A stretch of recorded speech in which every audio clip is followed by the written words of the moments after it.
Ученици и наставници од Франција и наставници од Португалија и Србија до 7 март ќе бидат гости на гимназијата Гоце Делчев, а посетата е резултат на претходно остварена соработка со училиштата на семинар во Братислава. Паралелно, оваа посета на гимназијата, во која успешно функционираат билингвални паралелки, се случува токму во месецот на франкофонијата.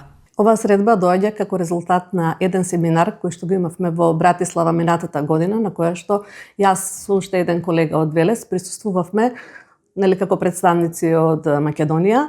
Таму имаше присутни од преку 40 земји во Европа, со цел да можеме да стапиме во контакт со различни училишта, различни организации, се со цел за да можеме да оствариме соработки, да работиме на одредени теми кои што се битни и значени за сите нас.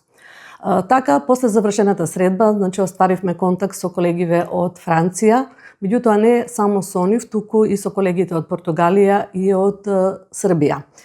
Вчера пристигна наставниците и учениците од Франција, 26 ученика и 2 наставници од Франција. Исто така еден колега од Србија од Земунската гимназија е тука присутен во Куманово, а денеска попладне ќе пристигнат и 2 колеги од Португалија. Тие ќе бидат тука до 7 март и секој ден ќе имаме одредени различни активности во нашето училиште и надвор секако од училиштето. Денеска е првиот ден каде што имаме културно-уметнички и музички програм со цел за запознавањето на двата јазика, односно првично францускиот, а потоа и другите кои што ќе следат, со цел за да можат да ги прошират своите видици во поглед на култура, во поглед на храна, ќе имаме македонска традиционална храна подготвена од семејствата, која што е изненадување за сите нив. Ќе имат можност да го посетат музеј на град Куманово, црквата Свети Никола и понатака и други знаменитости во нашиот град. Утре веќе имаме посета на Охрид, каде што ќе се запознаат со нашето културно-историско богатство. Во среда имаат посета на часови, потребно е да видат и сакаат да видат како се одвива наставата и наставниот процес кај нас. Обезбедивме можности да присуствуваат на дел од часовите, по интерес на учениците, имат можност да видат различни експерименти, практична настава, спортски активности во нашето училиште, а исто така потоа во четврток ќе го посетиме Скопје, каде што ќе имаме можност да ги запознаеме со Кањон Матка, ќе имаме можност да го посетиме музеот на ЕВН во Кањон Матка, музеот на Народно-ослободителната борба во Скопје и другите значени знаменитости во главниот град. Веќе во петок си заменуваат сите групи, така да се надеваме дека и после оваа средба ќе продолжи соработката не само со француското, туку и со сите други училишта, од кои што за прв пат се пристигнати колегите, а понатака очекуваме таа соработка да се прошири, така што ќе можат да дојдат и учениците, да го видат нашето училиште и секако да направиме возвратна посета од наша страна за нивните училишта. За месецот на франкофонија ние се подготвуваме веќе подолго време, бидејќи кај нас има ученици кои што се вклучени во билингвалниот проект и земаат активно учество.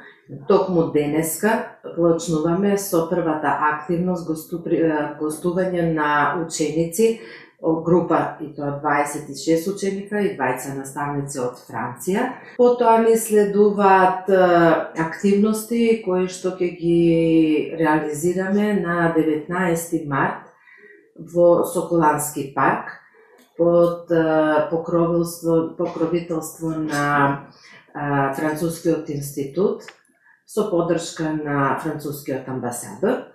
Нашите ученици ќе организираат штандови на кои што ќе бидат представени 5 земји кои што се членки на таа франкофонска унија.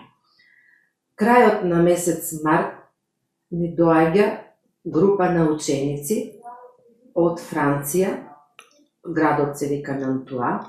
Тоа е размена на ученици, кои што ние пред 1 година веќе склучивме договор со тоа училиште, за да учениците први тие дојдат кај нас да го видат училиштето и да се запознаат со нашите ученици, а нашите ученици по некое време ќе треба да направат размена, да заминат во посета на нивното училиште.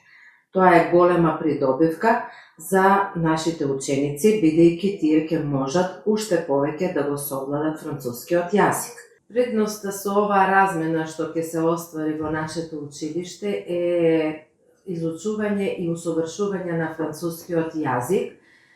Ќе имаат можност со нивната комуникација уште повеќе да ги стекнат знаењата од францускиот јазик, но веќе практиката ни кажува неколку години наназад, по завршување на учениците од овие паралелки, имаат можност да се запишат и на факултети во било која франкофонска земја. Наши ученици веќе завршија, достварија големи успеси и веќе некои од нив работат во институти, работат на факултети, што значи дека голема предност во однос на, јас пак ќе кажам, во однос на сите други можности што ги нудиме ние во нашата гимназија е токму оваа паралелка. Затоа, девето оделенци, ве повикувам да се осмелите и да влезете во новите предизвици на изучување на францускиот јазик и да бидете дел од нашата билингвална паралелка.